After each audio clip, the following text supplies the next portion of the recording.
Vamos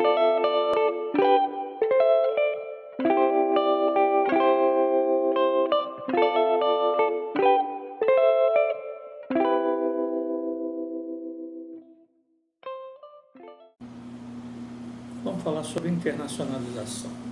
Não é muito comum para as escolas de ensino médio, escolas de educação básica, falar em internacionalização.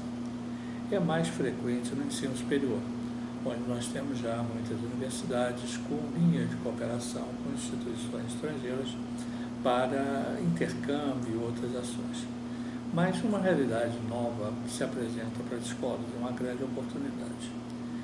Quando você fala em internacionalização, você tem a possibilidade, primeiro, de ser uma escola bilíngue. Escola bilíngue tem normas próprias para isso. Você ter a educação no sistema brasileiro e você ter também no sistema do outro país que você escolheu. Você pode ter a escola bilíngue em inglês, você pode ter em francês, você pode ter em alemão, em chinês, no idioma que você quiser. Então você pode ter a escola bilíngue. E você pode ter também a escola internacional. A escola internacional é a escola que não segue a legislação brasileira, segue a legislação do outro país. Então você tem plenamente a possibilidade de internacionalizar e atuar como uma escola internacional. São poucas as escolas internacionais no Brasil. A escola bilíngue já é um pouco maior o número, mas não é tão grande assim. Mas o que nós estamos vendo no cenário novo é o intercâmbio e o interesse das universidades estrangeiras para relacionamento com as boas escolas de ensino médio. E por que isso?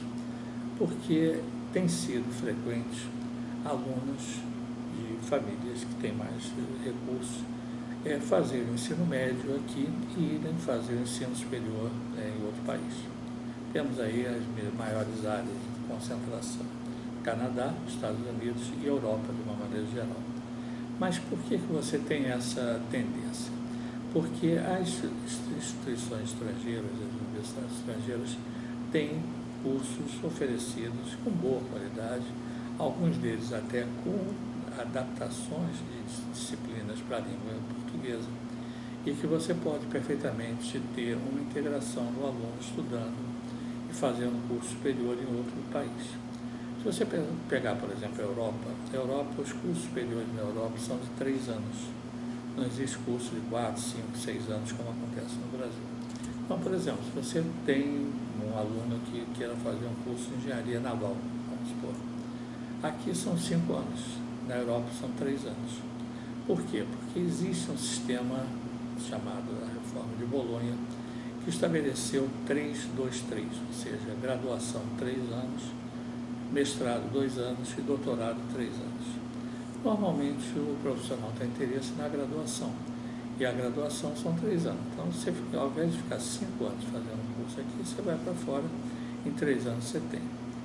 Problemas existem se você for exercer a profissão no Brasil em determinadas profissões que exigem o registro profissional, mas isso está diminuindo. Se você precisar de um curso de administração, contábeis, direito, medicina, auxiliar de saúde, engenharia, por exemplo, você tem conselhos regionais e federais dessas profissões. Mas em outras áreas não existem conselhos, não existem a profissão, apesar de pode ser até regulamentada, mas não existe o registro profissional.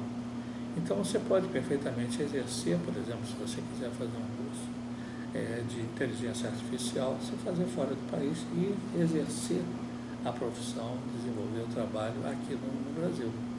Então você tem essa possibilidade. E muitas universidades já pensam nesse mercado em função de uma recente decisão errônea, mas que foi tomada pelo governo federal, está ainda em fase de complementação, que é proibir muita coisa em educação à distância no ensino superior, nos cursos de graduação. Qual é o que está se abrindo no mercado? Para universidades estrangeiras virem atuar no Brasil para oferecer cursos que eles têm lá, colocar no Brasil e fazer isso aonde? Junto das escolas de ensino médio. Ou seja, não existe a necessidade, em outros países não existe a necessidade de um polo de educação à distância, como existe no Brasil, para o ensino superior. Então, as universidades estrangeiras podem perfeitamente ministrar seus cursos totalmente à distância. Não existem momentos presenciais. O conceito de presença é um conceito virtual no mundo. No Brasil ainda é um conceito presencial. Mas nós temos aí um cenário significativamente alto. O que isso requer? Que você tenha no seu site, também se você tem foco, tem interesse, por exemplo, em fazer cooperação com países de língua inglesa, você vai ter que ter no seu site parte dele em inglês, não tem jeito. Se você tiver interesse na língua francesa, você tem que ter em francês.